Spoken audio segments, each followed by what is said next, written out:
Shalom saudaraku yang terkasih di dalam nama Tuhan Yesus Kristus. Selamat pagi dan salam sejahtera untuk kita semuanya. Saya Ardi, menyambut Anda di dalam Renungan Kristen Saudara Rohani. Selamat datang kembali di dalam renungan dan siraman rohani pagi hari ini. Harapan kami, semoga saudara yang terkasih dalam keadaan sehat selalu. Kiranya damai dan sukacita Roh Kudus melimpah dan tercurah di dalam hati dan pikiran saudara saat ini. Mari luangkan waktu saudara selama 30 menit ke depan untuk mendengarkan siraman khotbah pagi dan saat teduh bersama kami tim Diakonia Saudara Rohani. Sebelum kita mulai renungan kita pada pagi ini, marilah kita bersama-sama berdoa. Selamat pagi Allah Bapa di surga, Allah Bapa yang ajaib dan perkasa. Allah yang Maha Pengasih dan Maha Baik. Allah yang kami kenal melalui Yesus Kristus penyelamat kami. Terima kasih untuk penjagaan-Mu semalaman, sehingga kami bisa tidur dengan nyenyak. Terima kasih untuk pagi yang indah yang Tuhan sediakan untuk kami. Berkati kami yang ada di sini Tuhan. Berkati semua orang yang kami cintai. Berkati semua orang di sekitar kami, agar kami menerima yang terbaik. Tuhan, kami mau berdoa untuk sahabat, keluarga, dan rekan kami yang sedang sakit. Kiranya Tuhan berkenan untuk menjamah, Tuhan berkenan untuk menyembuhkan segala penyakit yang ada di dalam dirinya. Berkati juga obat yang dikonsumsi, dokter, perawat, serta keluarga yang mendampingi, biar mereka bisa menjalankan perannya dengan baik, dan saudara kami bisa sembuh dan beraktivitas seperti sedia kala. Pada hari ini, kami anak-anak-Mu akan melakukan berbagai aktivitas. Kami akan bekerja, dan menjalankan tanggung jawab kami, kiranya Kau yang mampukan. Kami serahkan seluruh rencana dan agenda hari ini ke dalam tangan Tuhan. Biar Tuhan yang berkarya dan biarkan semua rencana sesuai dengan kehendak-Mu ya Tuhan Yesus yang baik. Ampuni dosa dan kesalahan kami dan jadikan kami pribadi yang lebih baik setiap hari. Terima kasih karena telah membolehkan kami untuk kembali menghirup udara segar di pagi hari ini, menikmati seluruh anugerah yang telah Engkau berikan kepada kami. Ajar kami menjadi pribadi yang lebih baik lagi. Itu semua karena kebaikan dan curahan kasih yang nyata dari Engkau di kehidupan kami. Demikian permohonan singkat kami saat ini. Hadirlah Tuhan di dalam ibadah kami pagi hari ini. Haleluya. Dalam nama Tuhan Yesus, aku sudah berdoa. Amin. Sahabat pendengar saudara rohani, judul renungan kita hari ini adalah kerendahan hati dalam iman. Dan pembacaan ayat emas Alkitab renungan kita hari ini terambil dari kitab Matius 8 ayat 8 berkata, "Tetapi jawab perwira itu kepadanya, Tuan, aku tidak layak menerima Tuan di dalam rumahku, katakan saja sepatah kata, maka hambaku itu akan sembuh." Mari kita mulai renungan kita. Saya akan bacakan ayat renungan ini penuh sebelum melanjutkan renungan kita. Matius 8 ayat 5-13 berkata, ketika Yesus masuk ke Kapernaum, datanglah seorang perwira mendapatkan dia dan memohon kepadanya, "Tuan, hambaku terbaring di rumah karena sakit lumpuh dan ia sangat menderita." Yesus berkata kepadanya, "Aku akan datang menyembuhkannya." Tetapi jawab perwira itu kepadanya, "Tuan, aku tidak layak menerima Tuan di dalam rumahku. Katakan saja sepatah kata, maka hambaku itu akan sembuh. Sebab aku sendiri seorang bawahan, dan di bawahku ada pula prajurit. Jika aku berkata kepada salah seorang prajurit itu, 'Pergi,' maka ia pergi, dan kepada seorang lagi, 'Datang,' maka ia datang, ataupun kepada hambaku, 'Kerjakanlah ini,' maka ia mengerjakannya." Setelah Yesus mendengar hal itu, heranlah ia dan berkata kepada mereka yang mengikutinya, "Aku berkata kepadamu, sesungguhnya iman sebesar ini tidak pernah aku jumpai pada seorang pun di antara orang Israel. Aku berkata kepadamu, Banyak orang akan datang dari timur dan barat dan duduk makan bersama-sama dengan Abraham, Ishak dan Yakub di dalam kerajaan sorga. Sedangkan anak-anak kerajaan itu akan dicampakkan ke dalam kegelapan yang paling gelap. Di sanalah akan terdapat ratap dan kertak gigi. Lalu Yesus berkata kepada perwira itu, "Pulanglah dan jadilah kepadamu seperti yang engkau percaya." Maka pada saat itu juga sembuhlah hambanya. Mari kita mulai renungan kita. Dalam banyak kasus, rendah diri menjadi persoalan yang serius. Banyak yang tampil tidak percaya diri saat berada di hadapan publik untuk menyampaikan sesuatu. Anehnya, ketika diajak berbincang secara personal, yang bersangkutan mampu mengekspresikan segala ide dan gagasan dengan baik. Ada banyak faktor yang dapat menyebabkan rasa percaya diri kurang. Pengalaman buruk direndahkan dan diabaikan, menjadi faktor yang sering diungkapkan.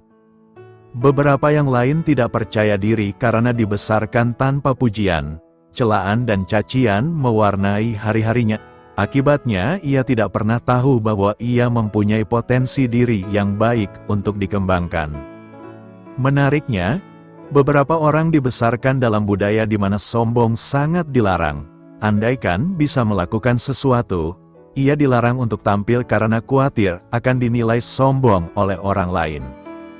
Mari merenung sejenak, bukankah kita diciptakan menurut gambar dan rupa Allah? Kepada setiap orang pasti Tuhan mempercayakan potensi tertentu untuk dikembangkan. Menghargai potensi diri adalah sebuah keharusan, tanpa harus jatuh kepada kesombongan. Dan tidak perlu khawatir akan dinilai sombong ketika tampil dengan percaya diri. Justru para penilai sombong yang seringkali rentan dengan kegagalan menilai baik terhadap apa yang dimiliki.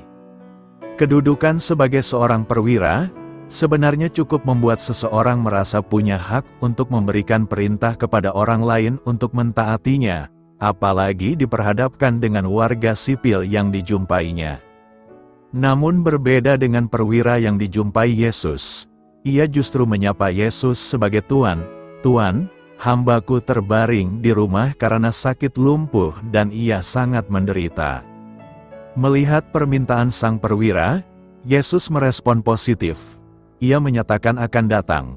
Anehnya, sang perwira justru melarang. Sudah sewajarnya jika sang perwira menanggapinya dengan gembira ketika Yesus bersiap datang ke rumahnya. Kali ini sang perwira menampilkan sebuah kerendahan hati yang luar biasa. Bukan hanya menjadi perwira yang rendah hati, ia juga menampilkan iman yang berangkat dari pengalaman hidup. Sebagai perwira yang memiliki prajurit, ia tahu persis bahwa otoritas ada padanya. Apapun yang ia minta, pasti prajurit melakukannya. Tanpa terkecuali, pengalaman ini membuatnya meminta Yesus cukup mengatakan sesuatu, dan ia percaya apapun yang dikatakan Yesus pasti akan terjadi. Beberapa hal dapat kita teladani dari perwira ini. Ia menempatkan Yesus sebagai yang berotoritas atas hidup. Tanpa ragu, ia hanya meminta Yesus mengatakan sesuatu, dan perkataan Yesus ia imani akan menjadi kenyataan. Imannya lahir dari pengalaman hidup sebagai seorang perwira. Ia percaya tanpa keraguan. Baginya jarak tidak menjadi penghalang bagi Yesus untuk menyatakan kesembuhan. Imannya berbuah manis, hambanya sembuh. Tidak mudah untuk merendahkan diri dalam iman. Untuk melakukan itu diperlukan kerendahan hati, waspada, bahwa pangkat, jabatan, kedudukan, kekayaan dan berbagai hal yang dihargai oleh orang lain, sangat rentan untuk menjadi sombong secara terselubung. Di hadapan Tuhan kita semua setara, waspada menjadi sombong, ketika terjadi hal buruk dan berujar, "Tuhan, salah saya apa? Saya sudah banyak melakukan hal baik dalam hidup. Mengapa harus mengalami penderitaan?" Ingat bahwa Tuhan berotoritas mutlak atas hidup kita. Hiduplah rendah hati dalam iman. Penyembuhan ibu mertua Petrus, Matius 8 ayat 15 berkata, "Ia menyentuh tangan perempuan itu, dan demam itu meninggalkannya. Ia pun bangun dan melayani dia." Dalam pasal 8 dari kitab Matius, kita menemukan catatan tentang berbagai penyembuhan yang dilakukan oleh Yesus. Salah satu penyembuhan ini adalah ketika Yesus datang ke rumah Petrus setelah mengajar di kota dan menemukan ibu mertua Petrus yang terbaring sakit dengan demam tinggi. Dalam penyembuhan ini, Yesus melakukan tindakan sederhana dengan menempatkan tangannya pada ibu mertua Petrus. Setelah itu, demam yang sedang diderita oleh perempuan tersebut langsung hilang. Pasal ini menunjukkan kuasa penyembuhan Yesus dan kemampuannya untuk mengatasi penyakit dan masalah kesehatan. Kisah ini adalah salah satu contoh dari banyaknya penyembuhan yang dilakukan oleh Yesus dalam pelayanannya di bumi. Melalui tindakan-tindakan seperti ini, Yesus menunjukkan kasih-Nya kepada manusia dan membuktikan kuasa-Nya sebagai anak Allah yang membawa penyembuhan dan pemulihan. Apa yang perlu kita renungkan dari nas hari ini? Pernyataan tentang penyembuhan ibu mertua Petrus memiliki beberapa makna dan pelajaran yang dapat direnungkan. Pertama, tentang kuasa penyembuhan Yesus. Pernyataan ini menyoroti kuasa penyembuhan Yesus. Hanya dengan menyentuh tangan perempuan tersebut, Yesus mampu menyembuhkan demamnya. Hal ini menunjukkan bahwa kuasa dan otoritasnya sebagai anak Allah memang benar-benar nyata dan dapat mengatasi penyakit dan kesusahan. Kedua, tentang kasih dan perhatian. Tindakan Yesus menyentuh tangan perempuan yang sedang sakit juga mencerminkan kasih dan perhatiannya terhadap individu. Yesus tidak hanya peduli pada kerohanian manusia, tetapi juga pada kesehatan fisik dan keadaan sehari-hari. Ini menunjukkan bahwa Yesus ingin memberikan keselamatan secara menyeluruh. Ketiga, tentang efek penyembuhan. Setelah penyembuhan, perempuan tersebut langsung bangkit dan melayani Yesus. Ini menggambarkan respons yang benar terhadap penyembuhan dari Yesus. Penyembuhan yang diberikan oleh Yesus seharusnya tidak hanya membuat seseorang sembuh secara fisik, tetapi juga membawa perubahan dalam hidup dan membuka jalan untuk melayani Tuhan. Keempat, tentang pelayanan sebagai respons. Respons perempuan tersebut adalah pelayanan kepada Yesus. Ini mengajarkan kita bahwa setelah menerima penyembuhan atau berkat dari Tuhan, tindakan pelayanan dan pengabdian kepadanya adalah tanggapan yang tepat. Kita dipanggil untuk menghargai apa yang Tuhan lakukan dalam hidup kita dengan melayaninya dan melayani sesama. Karena itu, renungan ini mengandung pesan-pesan tentang kuasa Yesus dalam penyembuhan, pentingnya respons yang tepat terhadap berkat-Nya, serta arti dari pelayanan dan kesaksian dalam hidup seorang pengikut Kristus. Menjadi berkat di dalam Tuhan. Peristiwa dalam Matius 8 ayat 5-13 terjadi di Kapernaum, yaitu kota yang terletak di tepi Laut Galilea dan pada saat ini sudah tinggal reruntuhan saja. Perwira yang murah hati dan dermawan yang sangat memiliki empati terhadap hambanya yang mengalami sakit yang mematikan dan memiliki pengharapan kepada Yesus sebagai sumber kesembuhan. Iman yang dimilikinya menggerakkan belas kasihannya kepada hambanya. Demikianlah kiranya iman kita menggerakkan kita menjadi manusia yang berbelas kasih atau berempati kepada yang lain, sehingga kita menjadi berkat bagi yang lainnya. Tergerak untuk berempati, dalam nas yang kita baca pada ayat 5, dikatakan ada seorang perwira yang menjumpai Yesus dalam rangka mengajukan permohonannya untuk kesembuhan hambanya yang lagi sakit. Ini adalah sesuatu yang luar biasa, seorang perwira yang peduli kepada hambanya, oleh karena budak itu dipandang tidak berharga pada zaman tersebut. William Barclay mengatakan bahwa, budak bukanlah seorang pribadi, ia hanya sebuah alat yang hidup. Seorang majikan berkuasa mutlak atas budak-budaknya. Ia dapat memotong telinganya dan menghukum mereka. Ia dirantai dan dipekerjakan di usaha majikannya. Mereka bisa dipukul, dicambuk dengan tongkat dan gada jika terdapat melakukan kesalahan. Budak yang sudah tua dan sakit-sakitan bisa dibuang oleh tuannya. Dalam pertanian Romawi, ada 3 klasifikasi alat pertanian, yaitu alat pertanian yang bisa berucap, tidak bisa berucap dan bisu. Dari informasi di atas kita dapat melihat dengan jelas bagaimana kepedulian seorang perwira itu adalah sesuatu hal yang luar biasa karena dengan jabatan yang dimilikinya, dia bisa mengusir atau menghukum budaknya yang sedang sakit itu, karena telah menyusahkannya dan hal itu lazim dilakukan pada zaman tersebut. Empati yang dimiliki oleh sang perwira menggerakkan hatinya untuk mengasihi dan menolong budaknya mencari pertolongan untuk menyembuhkannya.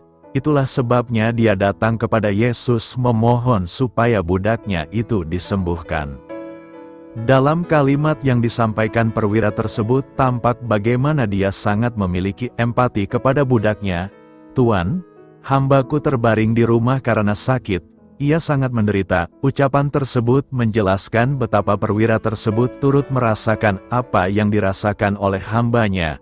Hal ini merupakan kasih yang sangat luar biasa yang peduli kepada orang lain dan turut merasakan apa yang dirasakan orang lain. Perwira yang merendahkan diri. Jika kita membaca dengan teliti ayat yang ke-8 sampai 9, kita disuguhkan betapa si perwira ini adalah orang yang memiliki sikap yang rendah hati. "Aku tidak layak menerima Tuan di rumahku." Perwira itu enggan menimbulkan kesulitan bagi Yesus jikalau Yesus hadir atau datang ke rumahnya. Hal ini memang dipengaruhi oleh tradisi yang berkembang saat itu. Adalah sesuatu hal yang tidak lazim seorang Yahudi datang ke rumah orang Romawi. Namun lebih dari hal itu kita melihat bahwa kata yang disampaikan, "tidak layak," ini lebih mengarah kepada kesadaran dan perasaan yang mendalam bahwa si perwira merasa dirinya tidak pantas untuk menerima kunjungan Yesus yang dipanggilnya Tuan. Kata tua yang disampaikannya kepada Yesus menunjukkan bahwa dia menganggap bahwa Yesus lebih tinggi dan dia lebih rendah daripadanya. Perwira ini juga tampak jelas menunjukkan kerendahan hatinya pada ayat 9 dengan perkataan, "Aku ini seorang bawahan dan di bawahku ada pula prajurit. Jika aku berkata kepada salah satu prajurit itu pergi maka ia pergi dan kepada seorang lagi datang maka ia datang." Hal ini berarti dengan kuasanya dia bisa saja mengutus atau menyuruh prajuritnya menghadap Yesus untuk meminta pertolongan kepada hambanya yang sakit itu. Namun dia lebih memilih supaya dia sendiri yang datang bermohon kepada Yesus. Dalam tafsirannya Hir mengatakan bahwa perwira adalah kepala di atas 100 serdadu. Itu artinya dia memiliki banyak anggota di bawahnya. Kasih yang ada dalam dirinya menimbulkan empati yang membuat dia tidak mempertahankan harga diri dan kekuasaannya untuk datang kepada Yesus. Memang dalam kitab Matius cerita tentang kisah perwira ini dikisahkan lebih pendek berbeda dengan Injil Markus dan Lukas yang menyampaikan bahwa perwira tersebut tidak langsung berbicara dengan Yesus namun menyuruh perantara berbicara langsung kepada Yesus. Namun satu hal yang kita lihat dari peristiwa tersebut, perwira tidak mempertahankan harga dirinya demi kesembuhan atau keselamatan hambanya sehingga dia berupaya untuk menjumpai Yesus.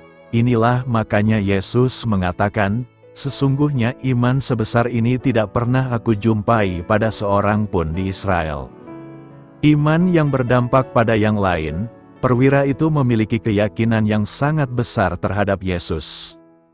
Dia memahami Yesus berkuasa dan dapat mengatur segala penyakit dan kesehatan dengan sepatah kata saja.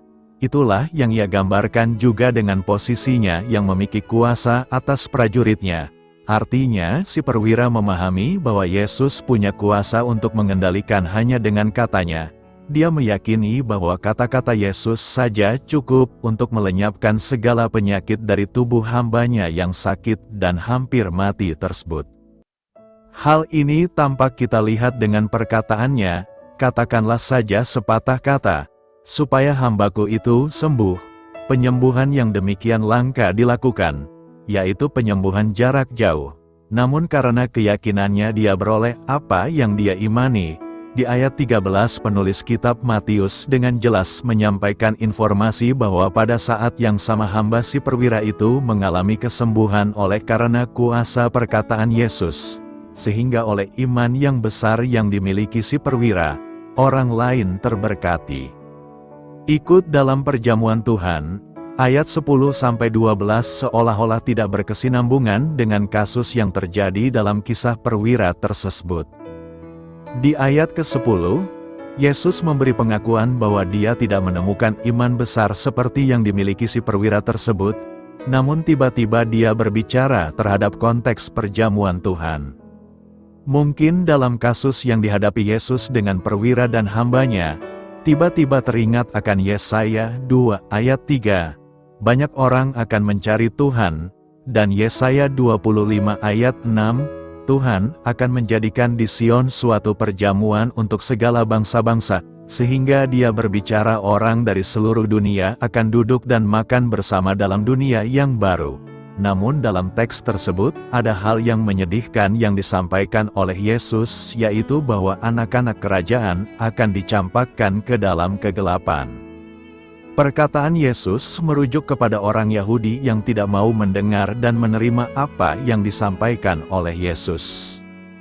Pada ayat 12, Yesus memberi gambaran hebat ketika seseorang itu tidak diterima ke dalam perjamuan Tuhan, maka dia akan dicampakkan ke dalam kegelapan yang menggambarkan penderitaan, di mana di sana hanya ada ratap dan kertak gigi. Kertak dalam teks merupakan gambaran dari hati yang menderita. Jika dikaitkan dengan konteks perwira tersebut, kita dapat memahami bahwa Yesus ingin menyampaikan bahwa yang diterima dalam perjamuan makan tersebut adalah orang yang memiliki iman, karena kita diselamatkan oleh iman dan kasih karunia-Nya. Bagaimanakah kita memahami kuasa perkataan Yesus yang menyembuhkan hamba perwira tadi jika dihubungkan dengan kasus yang dilakukan oleh Yesus dalam mengutuk pohon ara yang tidak berbuah yang tertulis dalam Matius 25 ayat 18-22? Bagaimanakah kita mempraktekkan iman yang kita miliki jika diperhadapkan dengan penderitaan yang ada di sekeliling kita? Dihubungkan dengan Yakobus 2 ayat 17 dan Matius 25 ayat 40-45.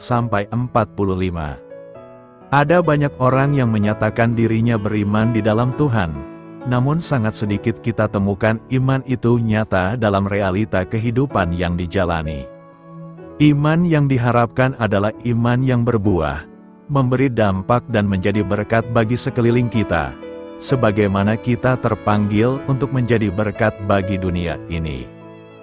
Jika kita hubungan dengan tuntutan dalam pembuangan di Babel, sebagaimana disampaikan di Yeremia 29 ayat 7, usahakanlah kesejahteraan kota kemana kamu aku buang, dan berdoalah untuk kota itu kepada Tuhan, sebab kesejahteraannya adalah kesejahteraanmu. Dengan perkataan Allah yang disampaikan melalui Nabi Yeremia, kita semakin disadarkan betapa pentingnya mengaplikasikan yang kita imani supaya yang lain ikut terberkati oleh iman yang kita miliki. Topik kita hari ini diambil dari kitab Matius dan kali ini saya mau membuat ringkasan Injil Matius untuk membantu saudara memahami topik berikut ini. Penulis kitab ini dikenal sebagai Injil Matius karena ditulis oleh Rasul dengan nama yang sama. Gaya penulisan kitab ini persis seperti yang diharapkan dari seorang pria yang pernah menjadi pemungut cukai. Matius sangat tertarik dengan akuntansi. Injil Matius sangat teratur dan ringkas. Alih-alih menulis secara kronologis, Matius menyusun Injil ini melalui 6 pembahasan. Sebagai seorang pemungut cukai, Matius memiliki keterampilan yang membuat tulisannya semakin menarik bagi orang Kristen. Pemungut cukai diharapkan mampu menulis dalam bentuk steno, yang pada dasarnya berarti bahwa Matius dapat mencatat perkataan seseorang saat mereka berbicara, kata demi kata. Kemampuan ini berarti bahwa perkataan Matius tidak hanya diilhami oleh Roh Kudus, tetapi juga harus mewakili transkrip aktual dari beberapa khotbah Kristus. Misalnya, khotbah di bukit, sebagaimana dicatat dalam bab 5-7, hampir pasti merupakan rekaman sempurna dari pesan agung itu. Tanggal penulisan, sebagai seorang rasul, Matius menulis Injil Matius pada periode awal gereja, mungkin pada tahun 55-65 Masehi. Ini adalah masa ketika sebagian besar orang Kristen adalah orang Yahudi yang bertobat, Jadi fokus Matius pada perspektif Yahudi dalam Injil ini dapat dimengerti. Tujuan penulisan, Matius bermaksud untuk membuktikan kepada orang-orang Yahudi bahwa Yesus Kristus adalah Mesias yang dijanjikan. Lebih dari Injil lainnya, Injil Matius mengutip Perjanjian Lama untuk menunjukkan bagaimana Yesus menggenapi perkataan para nabi Yahudi. Matius menjelaskan secara rinci garis keturunan Yesus dari Daud, dan menggunakan banyak bentuk tutur kata yang dapat diterima oleh orang Yahudi. Kasih dan perhatian Matius terhadap umatnya tampak jelas melalui pendekatannya yang cermat dalam menceritakan kisah Injil. Ayat-ayat kunci, Matius 5 ayat 17 berkata, "Janganlah kamu menyangka bahwa aku datang untuk meniadakan hukum Taurat atau kitab para nabi. Aku datang bukan untuk meniadakannya, melainkan untuk menggenapinya." Matius 5 ayat 43-44 berkata, "Kamu telah mendengar firman, kasihilah sesamamu manusia dan bencilah musuhmu. Tetapi aku berkata kepadamu, kasihilah musuhmu dan berdoalah bagi mereka yang menganiaya kamu." Matius 6 ayat 9-13 berkata, "Karena itu berdoalah demikian, Bapa kami yang di sorga, dikuduskanlah namamu, datanglah kerajaanmu, jadilah kehendakmu di bumi seperti di sorga. Berikanlah kami pada hari ini makanan kami yang secukupnya, ampunilah kami akan kesalahan kami, seperti kami juga mengampuni orang yang bersalah kepada kami. Dan janganlah membawa kami ke dalam pencobaan, tetapi lepaskanlah kami dari yang jahat." Matius 16 ayat 26 berkata, "Apa gunanya seorang memperoleh seluruh dunia tetapi kehilangan nyawanya? Karena apakah yang dapat diberikannya sebagai ganti nyawanya?" Matius 22 ayat 37-40 berkata, Jawab Yesus kepadanya, "Kasihilah Tuhan, Allahmu, dengan segenap hatimu dan dengan segenap jiwamu dan dengan segenap akal budimu. Itulah hukum yang terutama dan yang pertama. Dan hukum yang kedua, yang sama dengan itu, ialah, kasihilah sesamamu manusia seperti dirimu sendiri."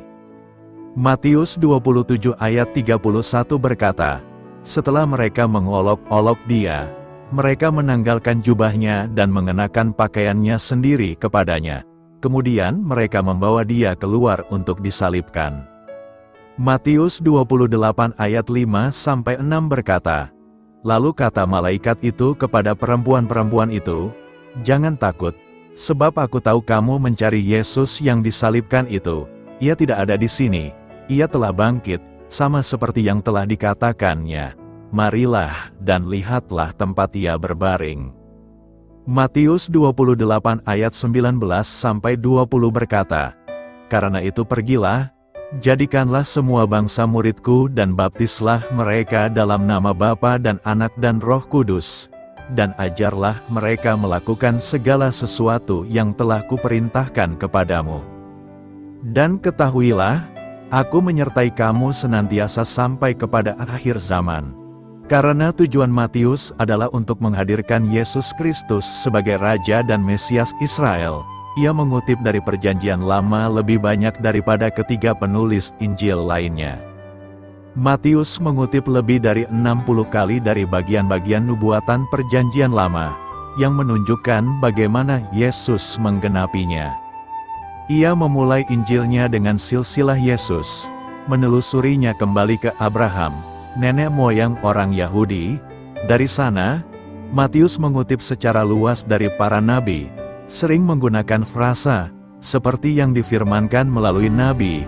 Ayat-ayat ini merujuk pada nubuatan Perjanjian Lama tentang kelahirannya dari seorang perawan di Betlehem, kembalinya dari Mesir setelah kematian Herodes, pelayanannya kepada bangsa-bangsa non-Yahudi.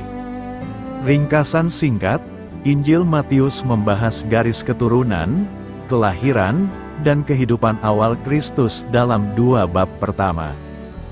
Dari sana, kitab ini membahas pelayanan Yesus. Uraian tentang ajaran Kristus disusun di sekitar wacana, seperti khotbah di bukit dalam bab 5-7.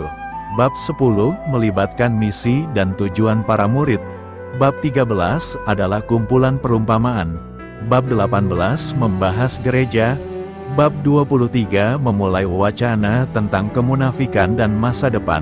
Bab 21 hingga 27 membahas penangkapan, penyiksaan, dan eksekusi Yesus. Bab terakhir menggambarkan kebangkitan dan amanat agung. Injil Matius adalah pengantar yang sangat baik untuk ajaran-ajaran inti kekristenan.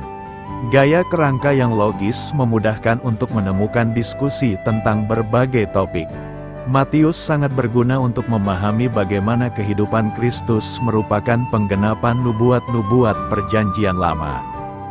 Penyembuhan ajaibnya baik bagi tubuh maupun jiwa. Perkataannya dalam perumpamaan, dan masuknya dengan penuh kemenangan ke Yerusalem. Pembaca yang dituju Matius adalah sesama orang Yahudi, yang banyak diantaranya, terutama orang Farisi dan Saduki, keras kepala menolak menerima Yesus sebagai Mesias mereka. Meskipun telah membaca dan mempelajari Perjanjian Lama selama berabad-abad, mata mereka dibutakan terhadap kebenaran tentang siapa Yesus itu. Yesus menegur mereka karena hati mereka yang keras dan penolakan mereka untuk mengenali Dia yang seharusnya telah mereka nantikan. Mereka menginginkan seorang Mesias dengan cara mereka sendiri.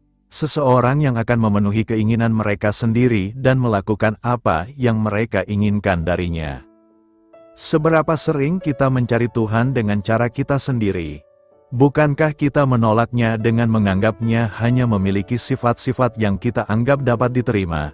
Sifat-sifat yang membuat kita merasa senang, kasih, belas kasihan, kasih karunia-Nya, sementara menolak sifat-sifat yang kita anggap tidak menyenangkan, murka, keadilan, dan kemarahan-Nya yang kudus. Kita tidak berani melakukan kesalahan seperti orang Farisi, menciptakan Tuhan menurut gambar kita sendiri dan kemudian mengharapkan Dia untuk memenuhi standar kita. Tuhan seperti itu tidak lebih dari sekadar berhala. Alkitab memberi kita lebih dari cukup informasi tentang sifat dan identitas sejati Tuhan dan Yesus Kristus untuk menjamin penyembahan dan ketaatan kita. Yesus penolong kita. Dalam kehidupan ini kita menghadapi banyak badai kehidupan. Badai itu tidak bisa diprediksi. Dan badai itu pun tidak bisa kita hilangkan.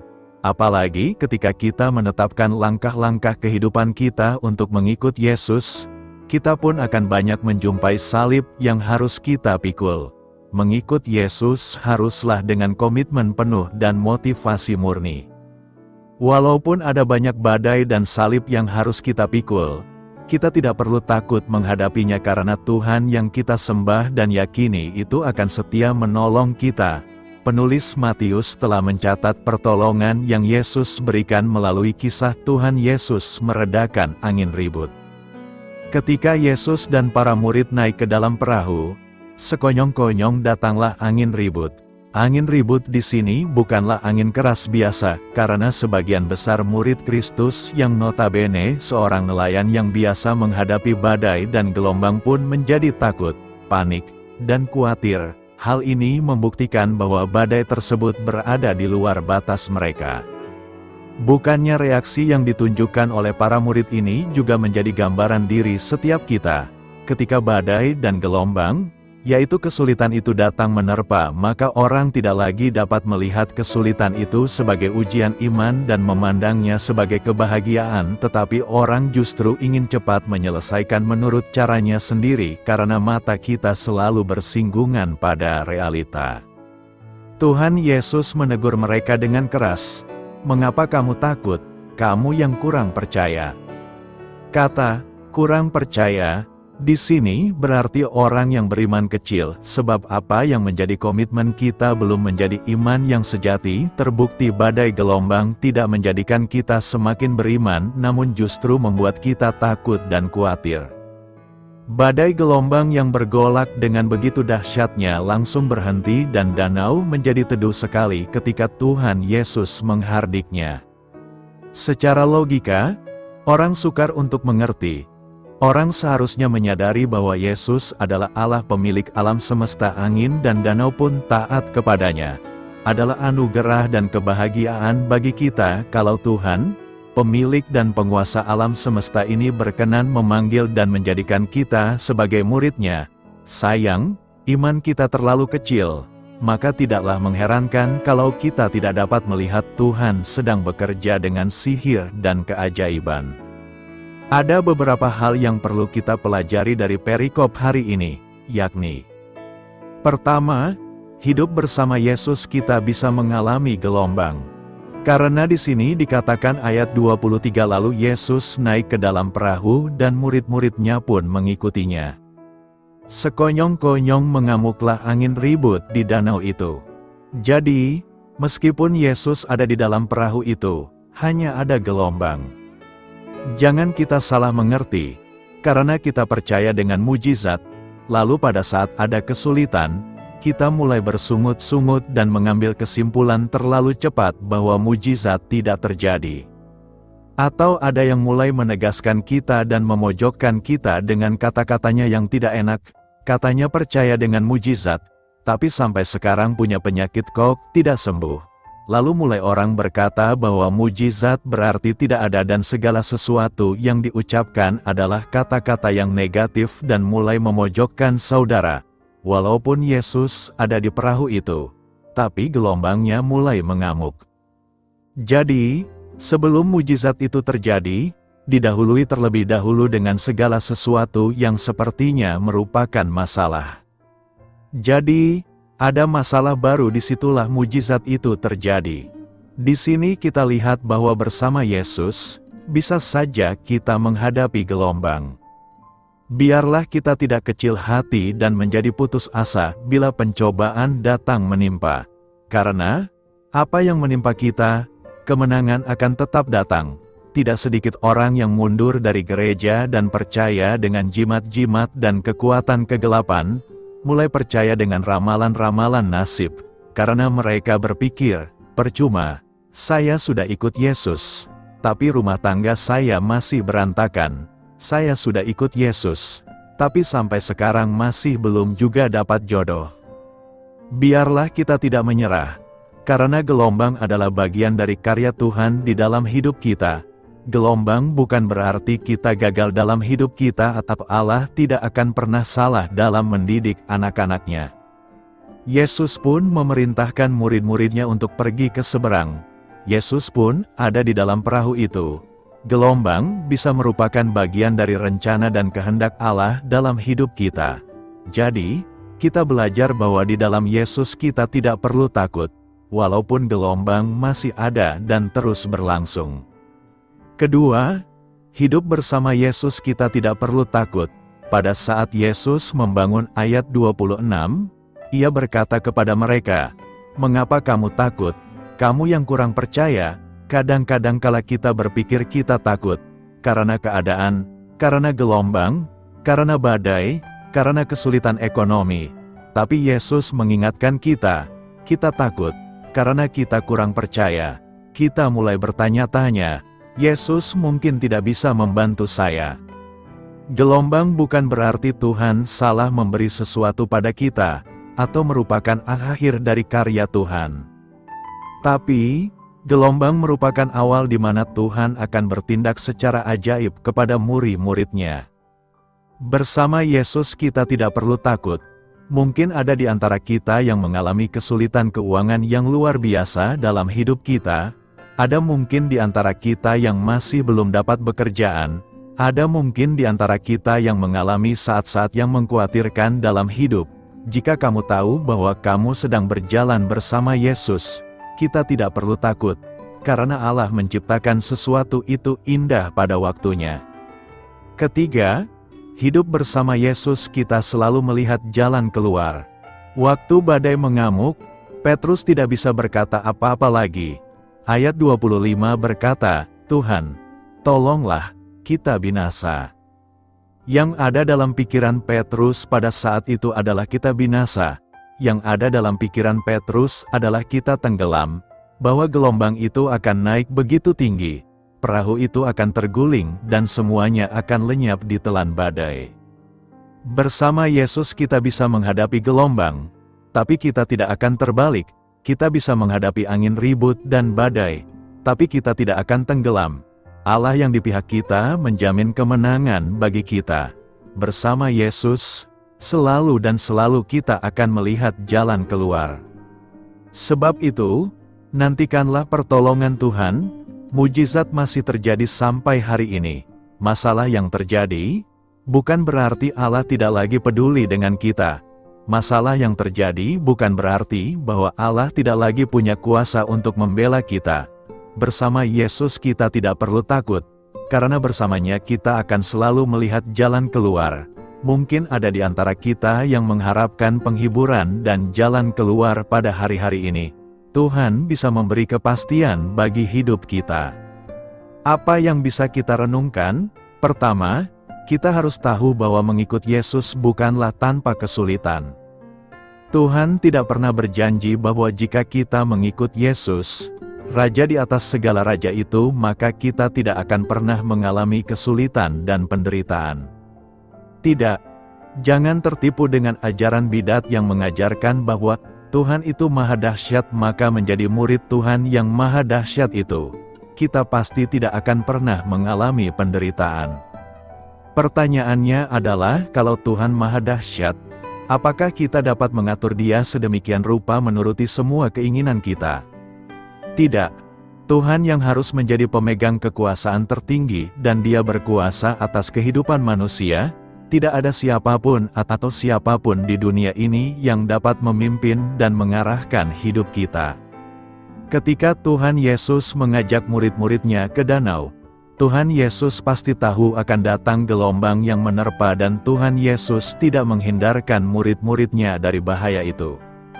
Tuhan sengaja membiarkan murid-muridnya menghadapi gelombang. Tuhan Yesus tidur nyenyak di buritan ketika gelombang besar itu mengombang-ambingkan perahu. Sesungguhnya, Tuhan Yesus ingin menguji iman para murid, namun murid-murid ingin agar Yesus segera menyelesaikan masalah mereka. Bukankah kita seringkali juga demikian? Kita ingin agar Yesus segera mengangkat semua kesulitan hidup, dan hal ini juga menjadi seruan Nabi Habakuk. Berapa lama lagi, Tuhan? Aku berteriak, tetapi tidak kau dengar.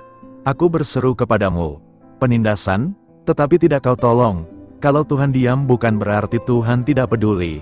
Tuhan tidak langsung bertindak karena Tuhan ingin agar anak-anaknya mempunyai kekuatan sehingga kita bisa menghadapi berbagai macam kesulitan. Dalam kehidupan Kristen, kita seringkali dilumpuhkan oleh ajaran-ajaran palsu yang mengajarkan bahwa kita akan menjadi kaya dan sukses. Kita tidak akan sakit.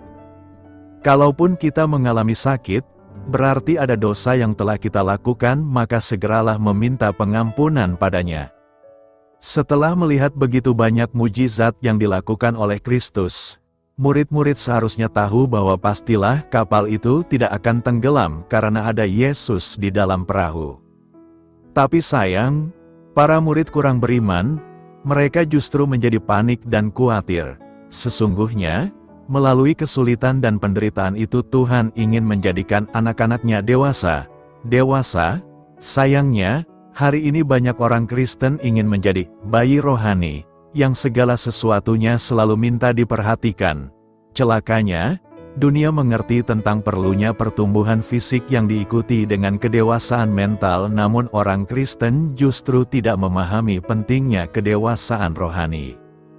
Kedua, kita harus tahu bahwa mengikut Yesus dilatih menjadi iman dewasa. Pengikut Yesus sejati haruslah kuat menghadapi kesulitan dan ingat, ada Tuhan bersama dengan kita. Dia tidak akan membiarkan kita sendiri menghadapi semua kesulitan.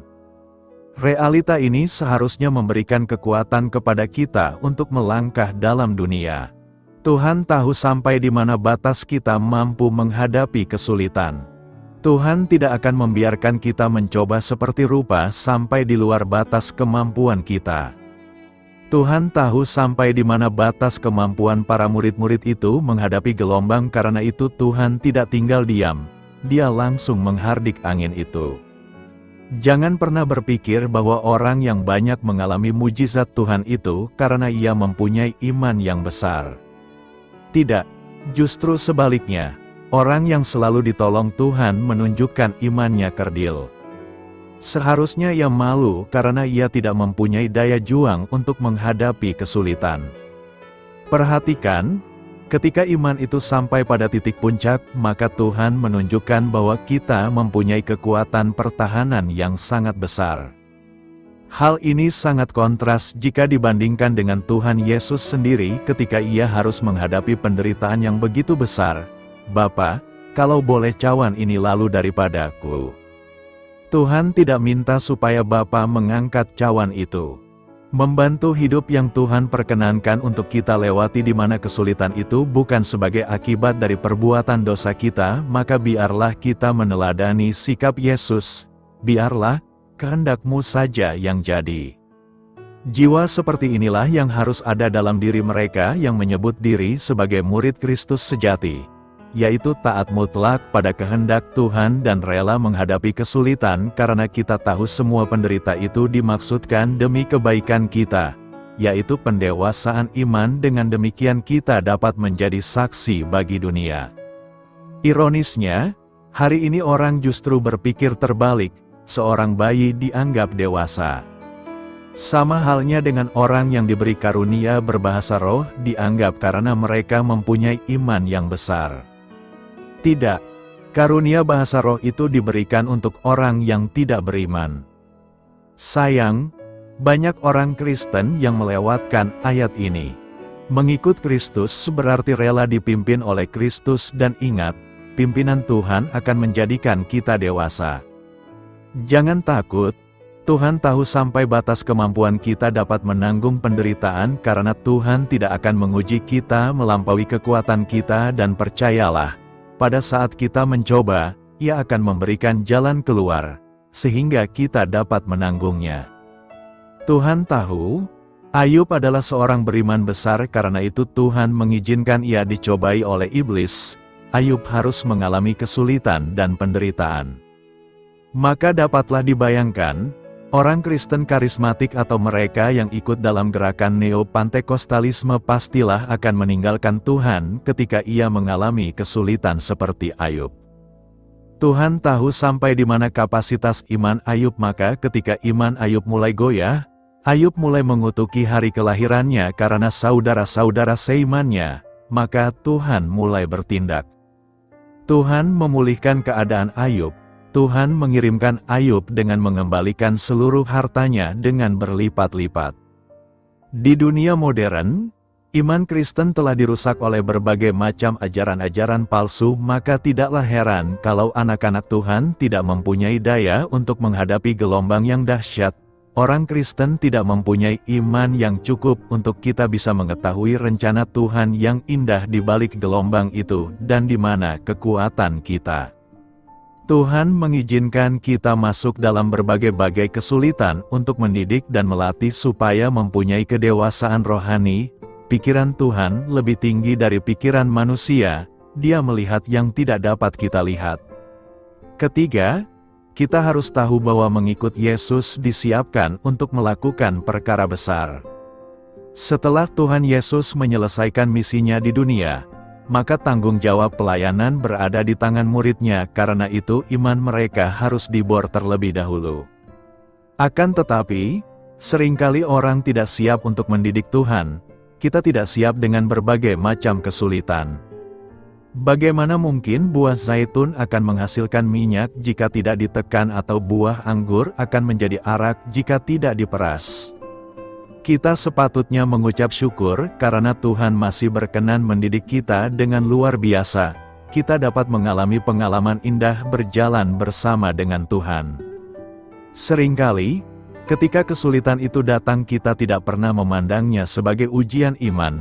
Kita hanya melihat ujian itu sebagai beban yang harus kita tanggung, padahal Tuhan mau memakai kita menjadi alatnya untuk berbagian dalam pekerjaannya.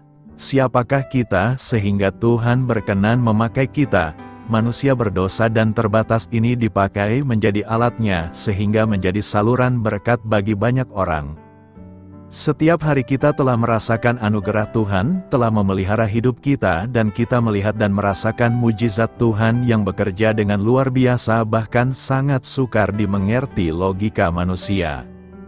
Pertanyaannya, apakah pimpinan Tuhan yang begitu dahsyat di atas kita tersebut belum cukup membuktikan bahwa Tuhan menyertai kita? Ingat, Tuhan tidak pernah tidur. Dia tidak pernah meninggalkan kita meski sedetik pun. Dia ada di dalam kapal. Apakah kita masih kurang percaya? Apakah kita masih beriman kerdil? Kalau sampai detik ini, kita dapat melewati kesulitan, ingat, itu karena Tuhan yang memimpin. Tuhan ingin membentuk kita melalui latihan-latihan iman. Tanpa latihan tidak ada pertumbuhan iman, dan terkadang Tuhan memang membiarkan kita menghadapi kesulitan itu sampai di titik kritis, sehingga kita dapat merasakan mujizat Tuhan yang ajaib. Biarlah kita mulai belajar untuk mengebor Tuhan, dengan demikian kita bertumbuh dalam iman dan itu menjadikan kita bersemangat dan mempunyai kekuatan untuk mengerjakan pekerjaan Tuhan yang besar.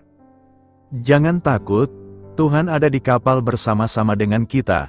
Di saat gelombang itu datang, mungkin kita merasa lelah dan letih, karena telah bekerja keras berusaha mengeluarkan air dari kapal agar tidak tenggelam. Namun percayalah, ketika kita telah berada di ambang batas kekuatan kita, maka Tuhan akan menolong tepat pada waktunya. Seorang pengikut Kristus bukan berarti kita melewati badai.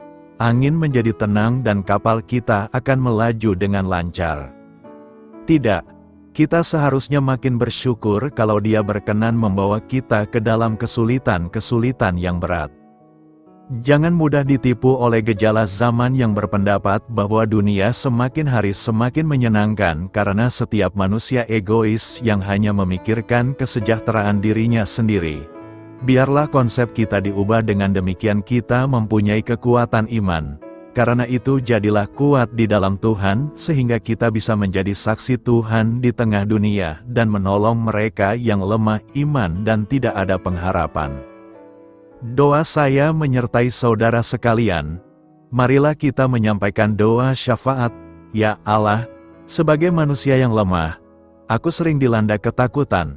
Tolonglah aku untuk melihat dan merasakan kasih serta kepedulian-Mu di tengah pencobaan dan kesulitan yang kuhadapi. Amin. Sampaikan harapan dan permintaan saudara kepada Tuhan.